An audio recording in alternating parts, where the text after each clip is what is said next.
Hey guys, so it's been a while since I've done a review, probably about 3 weeks. I think the 23rd or 21st was when I saw Unfriended. I think I posted a review on the 23rd, and it's what, the 6th? Yeah, or no, the 7th. Holy shit. It's been a while since I've done a review. I've been busy. Like I've said in my past two reviews, I have had family over, family home from North Carolina. I was busy visiting them, and I really didn't have much time to between visiting with them and everything else to go to the movies. So it's pretty much now it's just me catching up on everything that I've missed over the last couple of weeks. Pretty much is what's going to be happening over the next week or so. Also, there are two big things that have happened in my life since the last time I've done a review. One, and both of them are going to pretty much affect like how many movies I review over the next probably few months or years to come. The first thing is that I have to address is Movie Pass. Now, if you know, I've been watching my reviews over the last since September. I've been using Movie Pass, and if you have been living under a rock over the last couple weeks, Movie Pass isn't doing so well right now. To the point, I have officially canceled my Movie Pass. I have seen over 70 movies since September for free, basically, with Movie Pass. And it's like now weird because I'm gonna have to make an adjustment, like, because now I'm gonna have to pay to actually watch movies. And again, I don't make any money doing this, so I mean, I don't know what's gonna happen. And also on top of that, I got a new job. I'm going to be starting in a couple weeks. So I'm trying to cram everything in I can the next week or so before I start this new job. And I'm going to be working afternoons like 3:30 to midnight. So it's going to be hard for me to go during work days to the movie theaters. So, but I do have 2 days off, which I'll go see as many movies as I can. I don't know but I will be making a lot more money than I have been, so I might be able to go to more movies and see more movies, but not as frequently as I have been because of me working mostly all the time. That's basically kind of like a broad thing of what's been going on in my life since I did it.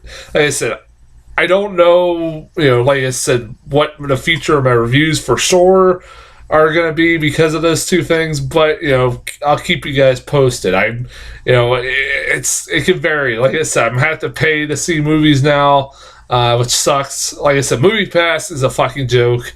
They're pretty much going under, and, like, it was fun while it lasted. It sucks, but it's fun while it lasted. They can tell you whatever they want, that they're fine, everything else. They're fucked. There's no other way to say it, but they're fucked. 2 ways from Sunday. They fucked themselves, alright? But, and probably people like me are the reasons why they're fucked, which is even funnier. But yeah, that's as far as that goes. Now, today I did go see the Mamma Mia sequel, Mamma Mia, Here We Go Again. Mamma Mia, Here We Go Again. Now, full disclosure, up until about a couple days ago, I had never seen Mamma Mia. I had no desire to ever see Mamma Mia. I always heard it was terrible. It looked terrible. It looked like one of those things like, I'm going to avoid that like at all fucking cost. But lo and behold, they make a sequel that comes out 10 years later, and it's getting really good reviews. So I'm like, fuck, I guess I better watch the first one to kind of catch up and see if, maybe it's not as bad as everybody says. Well, I'll say this, as far as my review for the first one, it sucked. It is as bad as everybody says it is. It's a bad movie. I really fucking did not like the first Mamma Mia. I watched it on Netflix for free, thank God. But my God, that was one of the most grueling sits I've had to sit through, and it's only an hour and 40 fucking minutes. I really didn't enjoy the first Mamma Mia. Everything that people bitch about, from the singing to everything that everybody told me about this movie is pretty much fucking spot on. The problems of this movie, the first movie was. So, after watching the first one, I'm like, how the fuck is this second one better than the first one? I have very low expectations and a low bar is set because of seeing the first movie. That I'm like, man, maybe this movie will surprise me. I don't know. I'm not expecting it, but I mean, the previews didn't look terrible, but it looked like it was just the same shit that, from the first one all over, and that they're pretty much again in this one. I'm like, oh boy, here we go. Well, I'll say this about Mamma Mia, here we go again. I'll say a positive. This movie is better than the first one. It is. I can wholeheartedly say I like this movie a lot better than the first one. I still didn't care too much for this movie because it's still pretty much the same fucking chick flick, paint by numbers movie, romantic comedy movie I've seen done a million times before, but mixed in with ABBA music. It's a movie that I probably won't fucking remember in a week's time, and honestly, I could have gone my whole life without seeing these Mamma Mia movies. But like I said, I'll give it credit where it's due. This movie is better than the first one, and that is not very high praise, but I'll give it credit. All right. Things I will say I liked about this movie. The singing is a hell lot fucking better in this one than it was in the first one. Like, okay, Lily James, she's not bad. She's a lot better than Meryl Streep was in the fucking first one. I didn't hate Meryl Streep in the first one as much as a lot of people did. Like, her singing. I didn't think I thought she was far from the worst singer in that movie, which I'll talk about in a second. But Lily James does a pretty decent job, and looks like she was in Cinderella, and I think I remember she was singing in that movie. I don't know if she's got like training, musical training or anything. She's not bad. I'll give her credit. She's pretty good. Like I said, I love Lily. Lily James is great. I thought she did this role better than Meryl Streep. That's a fucking sentence I never thought I'd say in my whole life. But it's like, yeah, she was alright. I like that this movie kind of doesn't showcase the bad singers from the first movie. It showcases all the good ones from the first movie. Pierce Brosnan, who was the absolute dirt worst singer in the first movie, there's no defending his singing performance in that movie. I love Pierce Brosnan. He has very little singing in this movie. Only like one scene I could think of, like that was brief, very brief, and it still is pretty awful. His singing is still pretty awful, but it was so brief that like you kind of ignore it. Like you can kind of forgive it because it's just like, at least he's not given like fucking solo acts or like a duet like he was in the fucking first one. Like I said, Man to See Free's not bad. Everything else like that. The acting is fine. You got a lot of great, like I said, you got so many great actors in these fucking movies. It's a lot of wasted potential too. You got Stellan Skarsgård, Pierce Brosnan, Colin Firth, Amanda Seyfried, now Lily James. In the first one, you had Meryl Streep, and also a little bit in this one I'll talk about in a second. You got Cher, Andy Garcia, who I fucking laughed about. Okay, Andy Garcia. This was the funniest part about Andy Garcia. That I had the biggest laugh while watching this movie. But that Andy Garcia, his character is like, he's a guy who's the manager of the hotel that Amanda Seyfried's running. That she turned this, was a farmhouse that is in this island in Greece. Um, she turned it into a hotel, and he's basically the manager of this hotel. And he's really just a character that is there only for one reason and one reason only, because his name is not. I didn't realize this until the very end. That his name is Fernando, and he. The only reason he's in this movie is so that there could be a song, or Cher singing the song Fernando by ABBA. That's all that his role is for in this movie. It's just for them to be able to sing that fucking song. It's like, I didn't realize that until the very end, and I fucking cracked up. I was like, that's hilarious. Like, that was a pretty easy paycheck for Andy Garcia. Like he's not bad. He's being overshadowed by Cher. Of course, he's doing a duet with Cher. I mean, one is Cher and one's Andy Garcia. I mean, who's gonna be the better singer? I'd take your fucking guess. Cher, I'll get she's in this movie as much as I thought she was. She only pops up in the last 20 minutes. At the party that they throw at the end of the movie, she shows up in a fucking dramatic fashion that only Cher could do. It's Cher playing Cher. She's playing a version of herself. It's not even she's a big fucking drama, or a prima donna, the singer superstar who's a diva and all that stuff like that, and acts like a diva. Isn't pretty much like everybody else in these films. Don't really give him much character development, other than the other films, this one and the first one, they do pretty much talk about her, and now we finally see who it is. I mean, it would have been funny seeing her and Meryl Streep do a scene together, but obviously, Meryl Streep, I don't think this is a spoiler, but I mean, if you don't want to notice, is killed off in this movie.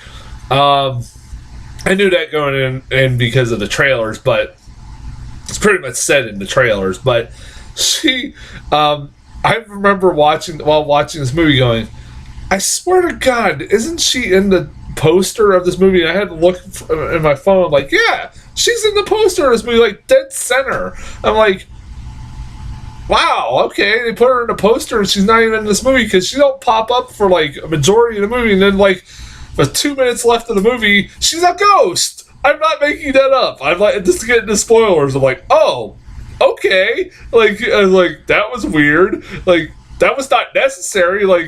Why the hell did they don't explain what happened to her character. She died from something.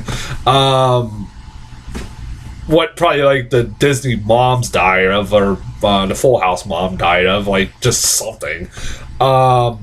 I don't know what the fuck she died. They don't explain, because fucking develop character development or story development. Fuck that.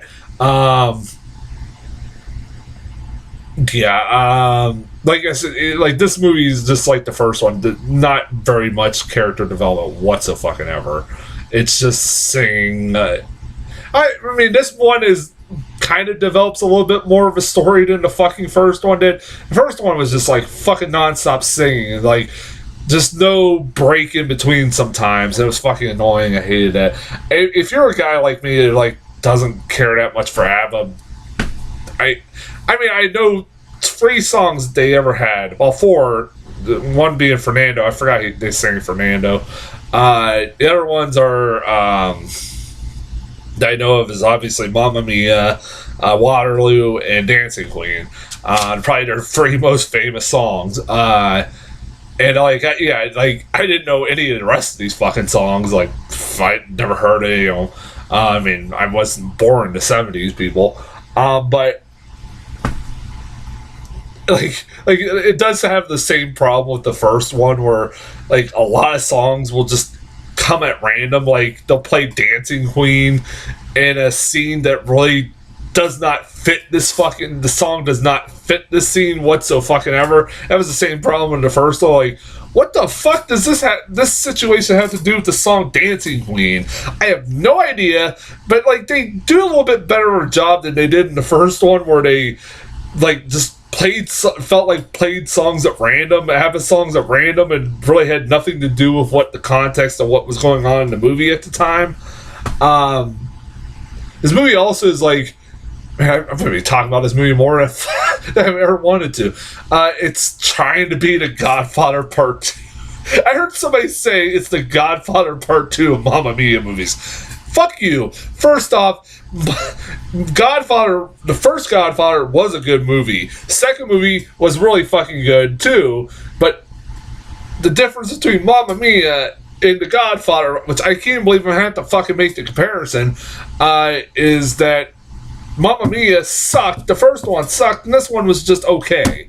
But it was better than the first one.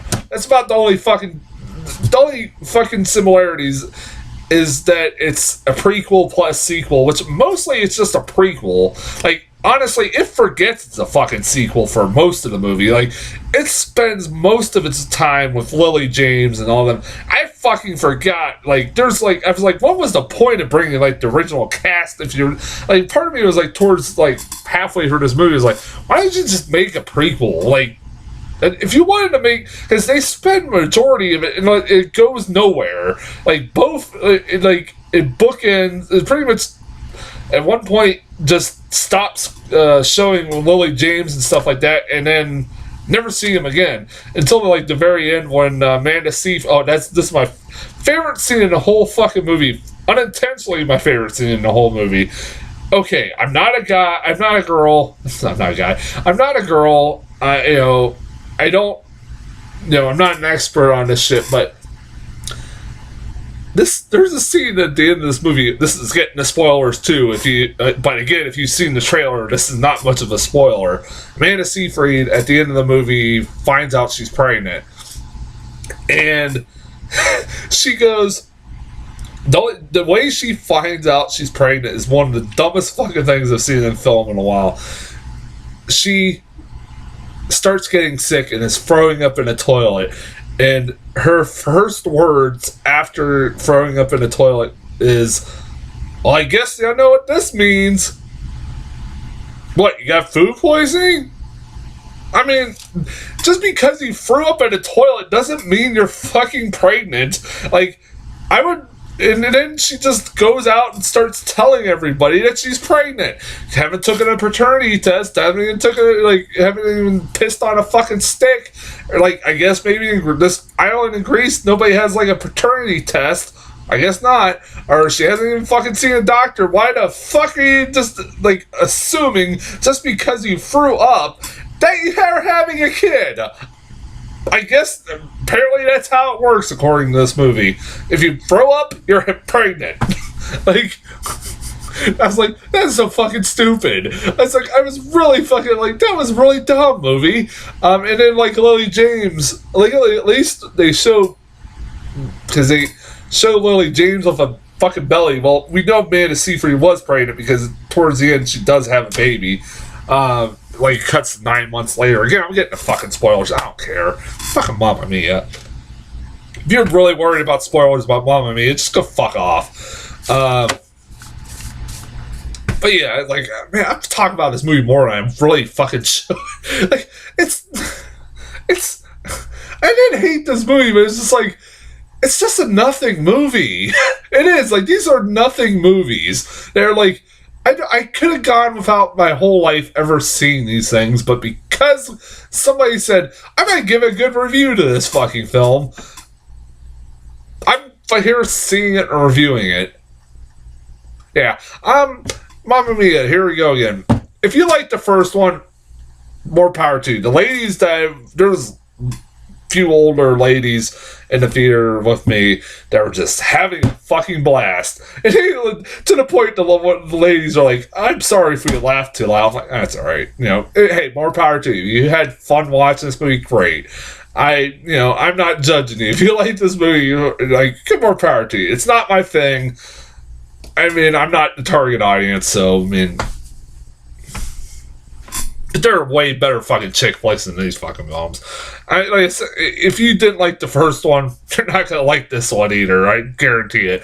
Even though it's better, technically better than the first one.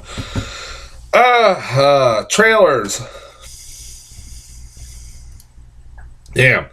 Welcome. I got a new trailer for Welcome to Morrowind. I'm really looking forward to this. Like, this is the second trailer, and it's still really good. It's Robert Zemeckis and Steve Carell, like, looking to try to get an Oscar. He's a guy who's like this artist. I think it's based off a true story. They said, who gets beaten up really fucking badly at a bar by, I think they said like Nazis or something like that, and he is like pretty much half brain dead or something like that, and he's trying to live his life, and he's living his life vicariously through these dolls that he makes and shit like that. It looks really fucking good. It looks like it looks really good.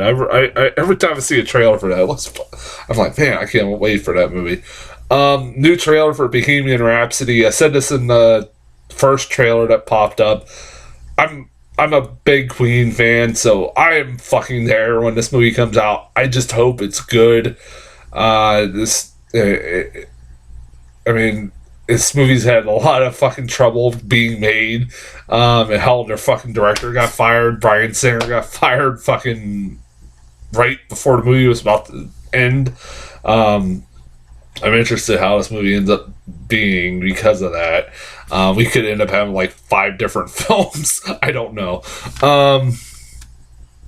Mary Queen of Scotland, or Mary Queen of Scots is what it's called.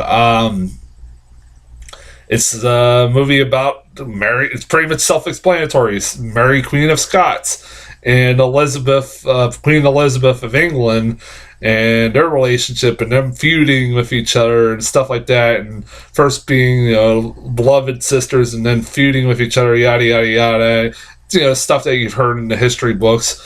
Queen Elizabeth being played by Margot Robbie, who they're trying their hardest to make her as ugly as she can be. Like, I give her credit, man. She tries to, like, between this and like I, Tanya, like, she's trying to make her as ugly as she can be. Like, but and then also Mary Queen of Scots is being played by Saoirse Ronan. Should be good. I think it's from the guy who made Darkest Hour. So yeah, should be good. It looks like one of those movies like that's gonna be an Oscar bait movie, definitely coming out in December. No fucking shit. Like, it's an Oscar bait movie written all fucking over it. It don't look bad though. And then The Girl in the Spider's Web. I forgot this was a fucking thing that's happening. So it's a sequel to the Girl in the Dragon Tattoo. But it's recasted, has a different director, everything. Claire Foy from Unsane, who that was the first movie I really ever seen her in, is playing Elizabeth Salander. I'm actually on board for that idea. It's like, alright, I can get behind that. She played really fucking great character. She was great and Unsane. I really could take her as Elizabeth Salander. I forget how to fucking say that name. And it's directed by Fede Alvarez, the guy who made the Evil Dead remake and Don't Breathe. That's not bad. It's like, alright, that's got some pretty good talent behind it. Alright, that's how you got me interested. It's not David Fincher. Like, I mean, I noticed that was a remake. I've never seen the original film. I actually have the book. I never got finished reading the first Girl with the Dragon Tattoo. I just, like I said, I've never gotten around to seeing the original. But, like, yeah, I liked the one of David Fincher remake. I thought that was a fucking great movie. Really fucking dug the shit out of that movie. So I'm all on board for this. Yeah, I'll be seeing it when it fucking comes out. Yeah, so that's as far as trailers go. The hell I gotta catch up on? Let's see. I gotta catch up on Equalizer 2. Teen Titans Go to the Movies, which I had to do pretty soon because that's about to leave my movie theater. Mission Impossible, obviously, and Christopher Robin. So, yeah, I gotta catch up on all those before I do anything else. So, until then, I'll talk to you guys